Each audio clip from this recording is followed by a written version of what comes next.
Before getting into the tutorial, there's a few things I'm going to cover that's going to make learning this tech way easier and way more practical in game. The first thing is that you should ideally be using 1-3-1 grip if you want to use these strafes effectively.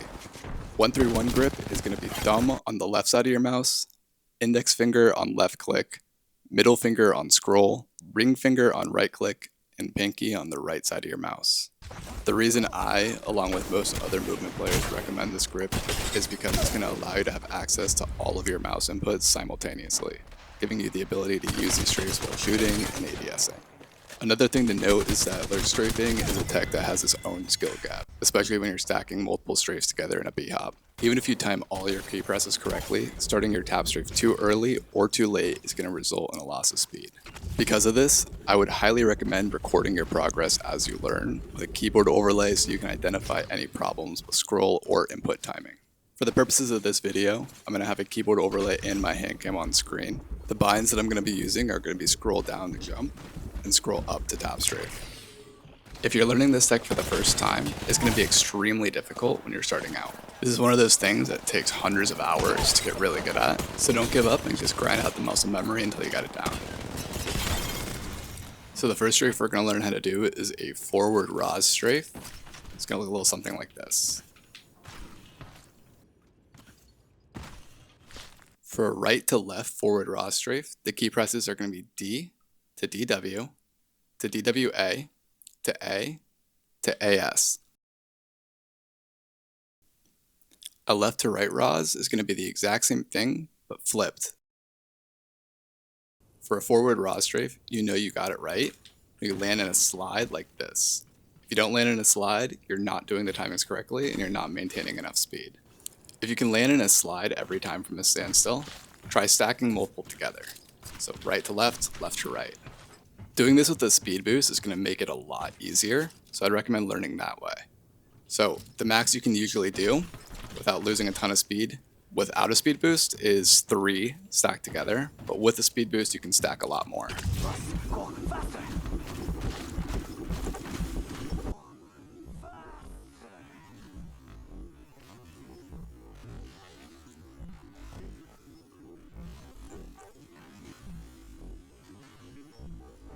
So now that we know how to do our forward RAS, we're going to move on to backwards RAS strafes.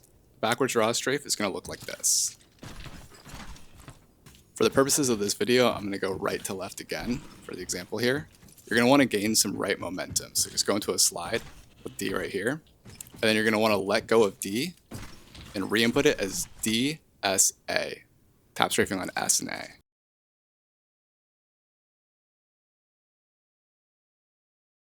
To do it from left to right, it's going to be the exact same inputs, except it's going to be flipped. So you go A, let go of A, S, D.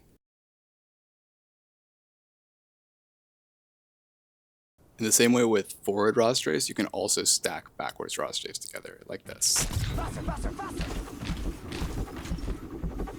Faster, faster.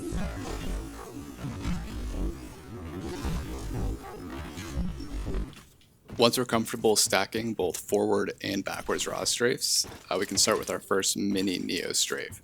So we're just going to use the same forward RAS strafe and then go into a backwards RAS strafe and then back into a forwards. Faster, go faster.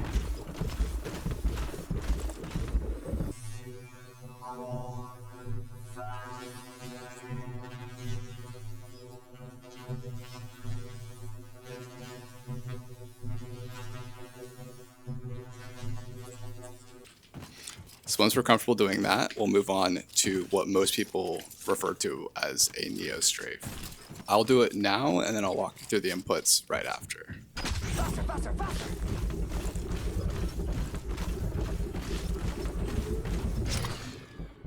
At this point in the tutorial, scroll timing is going to be super important. If you're not scrolling at the right times here, you're going to completely kill your speed like that.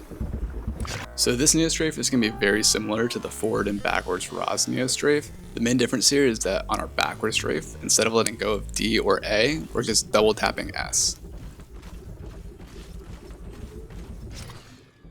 So once we're comfortable doing the little 2 bounce Neo-Strafe there, we're going to move on to the harder tech. So this is going to involve something called double Tap-Strafing. Double tap strafing is exactly what it sounds like. You're just going to be scrolling twice before you hit the ground. To do this without using spacebar, the tempo is going to look a little like this. So using double tap strafing, we're going to learn our first double tap strafe lurch, and that is going to be the Yuki Strafe. To start a Yuki Strafe, you're going to need a horizontal momentum. So you're going to hold either A plus W or D and W. Going from right to left again, it's going to look something like this. So all of our inputs for the Yuki Strafe are going to be a lot quicker than every other redirect we've learned so far. So we're basically doing a circle off of one jump input. The key presses for this are going to be D, W, to get your horizontal momentum here. Right, when you go off the ground, you're going to go to A and immediately tap strafe. These first three inputs are going to be super important to the success of this strafe. So I'd recommend just running around and doing this over and over and over again until you're comfortable tap strafing immediately after you scroll down. Once you're comfortable with that, these are going to be the inputs for the Yuki Strafe.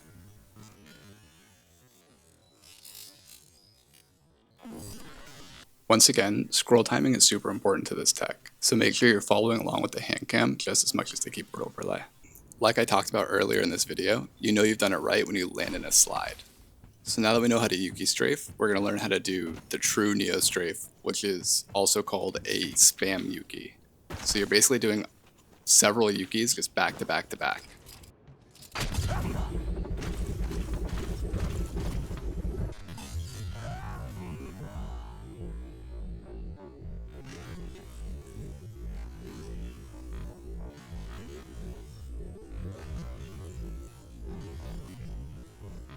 Another thing to note is that you don't necessarily need a speed boost for any of these strafes.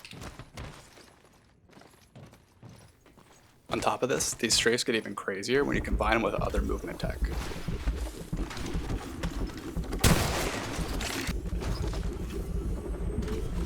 Some abilities, like Ash's Dash, also have their own lurch windows, meaning that you can do two lurches back to back without touching the ground. Like with normal forward tap strafing, there's a lot of possibilities of what you can do here. If you took anything away from this video or learned something new, I'd really appreciate it if you can like the video and subscribe to my channel.